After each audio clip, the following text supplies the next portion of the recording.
আশা করি সবাই ভালো আছো, আমিও ভালো আছি। আজ যে বকুল কিচেনের যে মাছ রেখেছি সে মাছটা আজকে অবশ্য রান্না করবো না, ডিমটা আগে সিদ্ধ হয়ে গেছে, পরে মাছ এসেছে।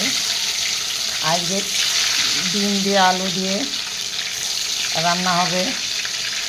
এখানে আমি নিয়ে নিয়েছি 7খানা ডিম। আমার ডিমটা ভাজা হয়ে গেছে, এখন আমি আলুটা দিয়েছি। এখন আলুটাকে সুন্দর করে ভেজে নেব। বন্ধুরা, তেলের পরে ফোড়ন দিয়ে দিয়েছি আমি একটু সাদা জিরা। এখানে বেশি একটা মশলা দেবো না, সব একটু একটু পেঁয়াজ কুচি দিয়ে দিলাম। বন্ধুরা, আমার পেঁয়াজটা হয়ে গেছে, এখন আমি তো মশলাটা দিয়ে দিলাম। এবার আছে লঙ্কা, আদা, রসুন, ধনিয়া, জিরা একসঙ্গে আমি পেস্ট করে নিয়েছি। একটা লাল টমেটো, একটা ছোট্ট একটা টমেটো দিয়েছি, ছোটো দেখে টমেটোটা দিয়েছি। বন্ধুরা, আমার মশলাটা ভাজা হয়ে গেছে, আমি দিয়ে দিলাম স্বাদ মতন লবণ, একটু হলুদ,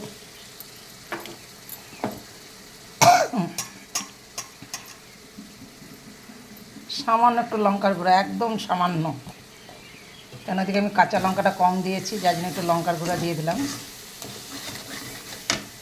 এখন আমি আলু কটাকে ঢেলে দেবো।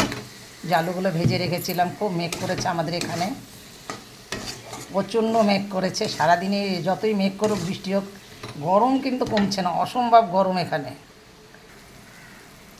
বন্ধুরা, আমি এখন জলটা দিয়ে দেবো। আমার মশলাটা কিন্তু খুব সুন্দর করে ভাজা হয়ে গেছে।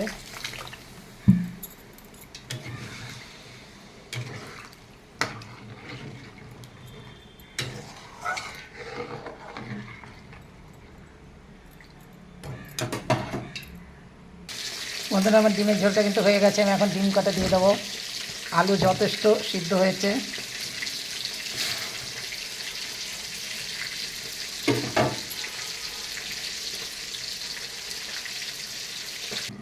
বন্ধুরা, দেখতে পাচ্ছ আমার ডিমের ঝোলটা কিন্তু হয়ে গেছে। আলু দিয়ে আমি নামিয়ে নেব। কত সুন্দর ঝোল হয়েছে দেখো। আমার ভিডিওটা দেখে একটা লাইক কমেন্ট শেয়ার করবেন, তাতে আমি খুব খুশি হব। আমি এখন আঁচটাকে নিভিয়ে দেবো একদম।